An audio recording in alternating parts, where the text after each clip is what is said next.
All right, guys, we are back in my garage for another video, and today we're going to be talking about everything you need to know before tuning your B58.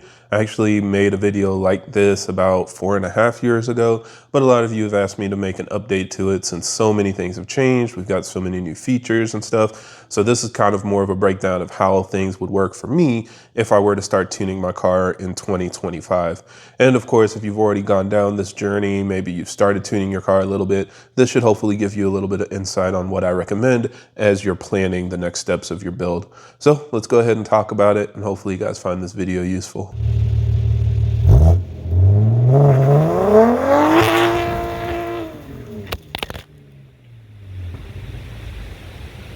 Now, as always, for everybody that's new to the channel, I create these videos to help keep you updated on the latest developments in our community, as well as discuss technical topics so that we have a better understanding of how our engines work.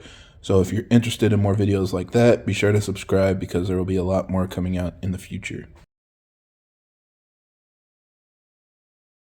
So the first thing, of course, is making sure you have everything you need to flash your car. And when you flash your car, typically it's all done through your phone. So you want to download the app for your preferred tuning software. We'll talk a little bit more about those later, but download the app. They're all free, and that will allow you to flash tunes from your phone. Then the next thing you need is some way to connect to your car, and most people will go with a wireless adapter. The one I recommend is the MHD universal adapter, and that will allow you to flash your car for the engine, the transmission, scanning for codes, run diagnostics, pretty much everything you would want to do. And the good thing is the universal adapter works for everything, whereas some of the older adapters may need to be switched out depending on what you're doing on your car. Now, if you don't want one of those, they still do make the older black adapters, and those will still allow you to flash the DME of your car. Again, just keep in mind that depending on your platform, it might not work for everything. Now, the next thing is to figure out what you need to flash your car, and the first step to flashing your car is unlocking the DME. That will allow you to actually write the updated software to the DME that gets out the extra performance. Now, there are three main ways that you can unlock your DME. One is through the OBD. This is, of course, the preferred method because while you're flashing your car, it will unlock at the same time and you won't need any extra step or any extra cost. However, unfortunately, BMW put out some software updates in 2020, and that made it impossible to flash your car through the OBD unlock process. So even for vehicles that were previously allowed to flash their car through an OBD unlock solution, if you have that updated software, you will require what's called a bench unlock. That requires removing the DME, manually connecting it to a computer, and unlocking it using software that way.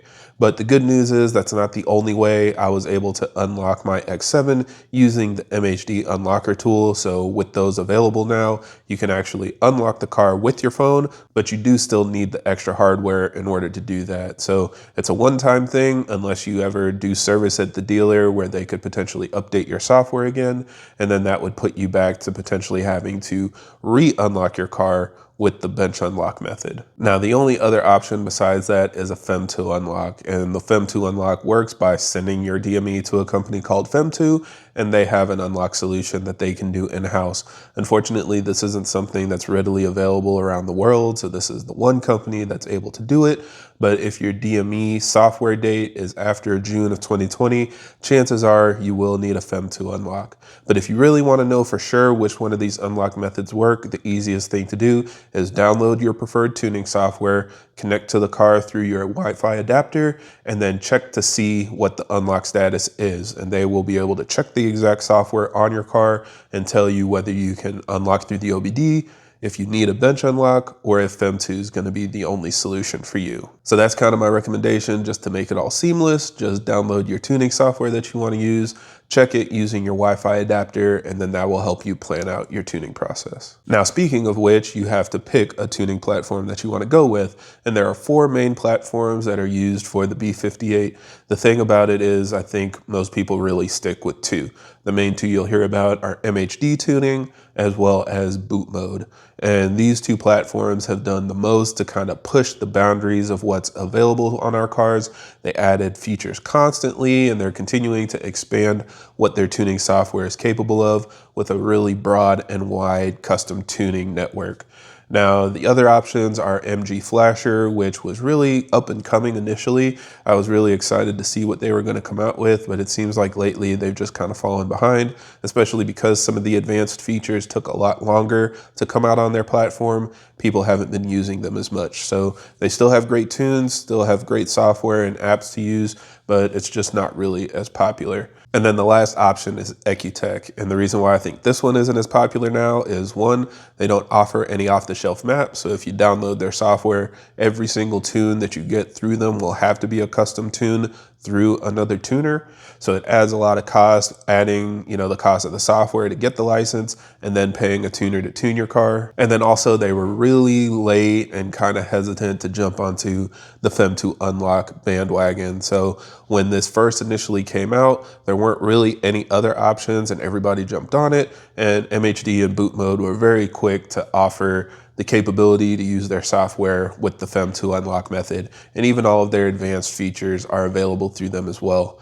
However, Ecutech was a lot more tight-lipped about their software capabilities and how to make it work with the FEM2 unlock process, and they really need to work with FEM2 if everything's going to be able to be implemented through that. So they weren't really one of the main ones that you could use for cars after the June 2020 cutoff, and it just kind of slowed down their business. So still a great tuning platform. A lot of people still swear by it, but again, it's just not as popular because they were slower to jump onto that side of things. So now that you've picked your software, let's go ahead and talk about your tuning options. And for the companies that do have off-the-shelf maps, there are a couple different ones available. The first one is a stage 1 tune, and this is still, in my opinion, super underrated. It is the best bang for your buck mod that you can do to your car to get horsepower per dollar. Nothing will ever come to this kind of value, and unfortunately, this is just when the mod bug strikes. But you pay for your license fee, buy your off-the-shelf maps if they're sold separately, and flash your car. You don't need any hardware, you don't need any fueling changes or anything else. You don't need a charge pipe to make the car safe to drive. It just works out of the box.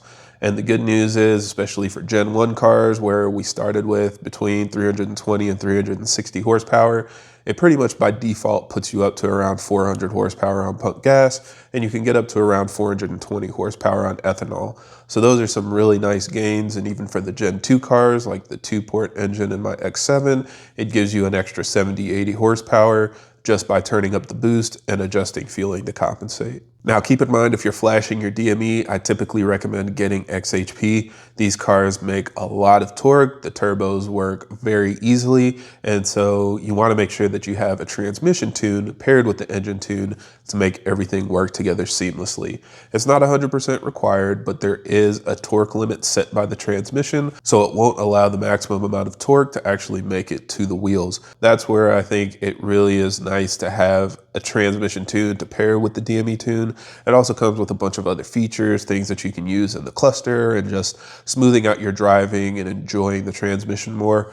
But just for the maximum amount of performance, the fastest shifts, all of that stuff, I do highly recommend pairing XHP transmission tunes with your preferred DME tuning software. Now, after you've gone stage 1, if you want a little bit more, stage 2 is going to be your next step. And stage 2 comes from just adding a downpipe. Again, you don't need an intake or a charge pipe or a full exhaust. All of those things are good and well. They'll make the car maybe spool a little bit more quickly and, of course, improve the sound and the driving enjoyment. But all you actually need from a performance and reliability standpoint is a downpipe with a high flow cat, or preferably no cat at all. That will remove the main restriction behind the turbo that will allow you to safely turn up the boost a little bit higher. Now, on Gen 1 cars, this typically makes around 420 horsepower or so on pump gas. On Gen 2 cars, it might make a little bit more, especially on the lower compression engines, but it really just depends on the software. The real sauce comes with ethanol. On a Gen 1, you can typically make around 440 horsepower, and on a Gen 2 B58, you can make over 500 wheel horsepower. And the reason you're able to do that is because the Gen 2 B58 comes with a higher flowing fuel system from the factory. So they're able to turn the boost up even higher. Even on an ethanol mix, they can make over 20 PSI, and that's where all the magic happens. So you can see why it's pretty addicting for those guys. If you have a Gen 2 B58, you're really just a downpipe and the right fuel away from making 150 plus horsepower over what your car came with from the factory. Now, the good news is if you have a Gen 1, you can take advantage of that as well, because the Gen 2 high pressure fuel pump is a bolt-on upgrade for a Gen 1 B58. And if you do that upgrade paired with a downpipe, they have what they call either Stage 2 Plus or Stage 2 HPFP. And those maps are designed specifically to take advantage of a higher flowing high pressure fuel pump with the stock turbo. And the good news is you see pretty similar gains. Typically it's a little bit less. You don't see as many cars making over 500 wheel horsepower because the turbo is slightly smaller.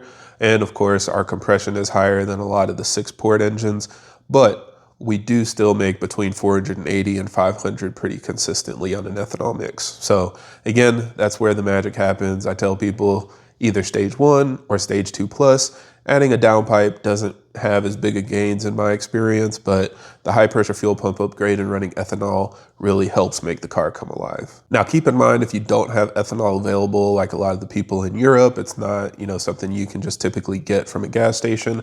Methanol is a very common upgrade to pair with your B58. It will give you pretty much all of the same benefits. You just have to run a separate tank and pump for your meth system, but it gives you the extra octane that you need, as well as the extra fuel flow to run more boost and more timing. These cars really like high octane, especially the high compression 11-to-1 engines. You really just need really good fuel in order to get the most out of the stock turbo. So that's the other option I would go with if you don't have E85 available. Now, once you've tuned your car, it's time to take advantage of some of the advanced features. I pretty much only tell people to flash the most advanced maps at this point. It doesn't really make sense to flash a static map unless you have some unique setup. So let's go ahead and talk about what we call MHD Plus, as well as boot mode custom ROM. And they have 3 main features that they integrate into that software update. So the first one is map switching. And what map switching does is it allows you to change the maps using your steering wheel controls to switch between up to 4 different tunes. They can be set based on the different types of fuel that you're running. You can also adjust cold start noise reduction. You can adjust your burbles. You can even adjust like your max boost setting or your torque by gear setting. So like in boot mode, you can pretty much make like a valet mode or something if you're letting somebody borrow your car or drive your car and you don't really trust them. A lot of really cool features built into map switching. So literally using the steering wheel controls, you can go between 1, 2, 3, and 4 and change whatever you want based on the different maps on your car. The next feature is Flex Fuel, and this is probably still the one that I'm most excited about. It was the one that I couldn't wait to use on my cars. And what Flex Fuel does is it allows the tune to automatically adjust for any amount of ethanol. And this is really convenient because if you're mixing pump gas and ethanol, you might not get your mix exactly right if you're not calculating it properly. And so this can make sure that everything stays safe while giving you an optimal amount of power. Now, keep in mind, Flex Fuel is not required to run ethanol. I ran E85, E30, E50, whatever on my car for years before Flex Fuel kits were available. That's pretty much all we had. It's just really important to make sure you test your E85 at the pump and calculate your mix properly. But if you want to take all of the guesswork out and just have the DME tune do all the work, then a Flex Fuel kit is your friend. It just, again, makes things so much more convenient. And especially if you're in an area like me, full E85 works way better than pump gas. The 2 PSI or whatever you end up losing from running higher ethanol mixes is nothing compared to the extra 6 or 8 degrees of timing you get to run. So my car runs faster on fully 85 than pump gas, as most people's cars do. I posted up all of that data in a previous video in case you're interested in seeing that. But yeah, the capability to run full E85 and have the car automatically scale boost and adjust while still making good timing is one of my favorite things to use. Also, the nice thing is you can actually see the Flex Fuel reading in your tuning app. So if you open up your data logger, you can actually see the amount of ethanol in your car, and also you're able to see it in the cluster. It'll actually show it on your tachometer. On my car, since it only goes up to 7,500 RPM, it only accurately displays up to E75, but that's still more than enough for my needs to tell me how much ethanol is in the car. Now, the last thing is anti-lag, and anti-lag is really nice, especially for people that are roll racing, because it helps you build boost while the car is still rolling. So a lot of people like me just use brake boosting. If you hold the brake down while holding down the gas pedal, it'll start to build boost, and then when you release the brake pedal, your car will kind of take off. With anti-lag, you don't have to hold the brake pedal anymore, and it's a lot more consistent. You're not leaning on the pedals and trying to figure out how much boost you're building while maintaining speed and all that good stuff. Now you can use the steering wheel controls to maintain your speed and build up a set amount of boost. And as soon as you let the button go, the car does a rolling launch. So again, really convenient to have for anybody that's roll racing. Now after that, there's really only one step. And I know it makes a lot of people nervous to think about upgrading their turbo, especially because there's no stage 3 off the shelf map, or there's no real default setup that everybody just thinks they can bolt on and go with. But really that is the next step. I think a big turbo isn't as scary as it sounds, and it will allow you to consistently make more power than a comparable stock turbo setup. So for example, even if you only have pump gas available, upgrading the turbo will make more power than the stock turbo on pump gas, so it's absolutely worth it. And of course, if you have E85 available, then upgrading to a big turbo will allow you to stop pushing your stock turbo to its limits and make way more power while working the turbo a lot less. Now, if you're considering supporting mods, what I tell people is the first step is pick your goals. Figure out what fuel you want to run, how much power you want to make, what kind of racing you do, or what style of driving you enjoy. All of that will go into planning out your build, and you need to use those goals to figure out what mods you want to pair with your big turbo. Again, there are so many different options available out there for fueling setups and bolt-ons and upgraded cooling and all of that stuff. You can go with pretty much anything and make the power you're looking for. You just need to figure out what your primary goals are first, and that will help dictate what mods you go with. So if you want a simple setup, you can stick to DI only, upgrade your fuel pump and your injectors, and go that route. If you want to make as much power as possible, then obviously you can go with auxiliary fueling, adding port injection and secondary and third low pressure fuel pumps and all the extra sensors you need. Everything to build your engine and your transmission is also available as well. So it's really just how deep your pockets are and how far you want to go. Outside of that, you really can go with anything. So of course, you can scroll through my videos. I've done everything from staying DI only to going to port injection to going back to DI only. I just like changing stuff, and I've really enjoyed all of the setups. I've run a bunch of fuel pumps and injectors and different setups that I think all worked really well. So if you want to see any reviews or anything like that, you can check out some of the playlists on my channel, and you can see some of the things that I've tested for myself. But otherwise, I think that really sums it all up. This is just, again, a platform that has so many different options available. I think it's almost overwhelming planning out what you want to do with your car, but really there's not a lot of wrong ways that you can go about it. So, plan out your budget, figure out what you want out of the car, and go from there. And I think you'll have a good time. So I think that's it for this video. Thank you guys for watching, and I hope this helps. And if you have any other questions or comments, leave them down below.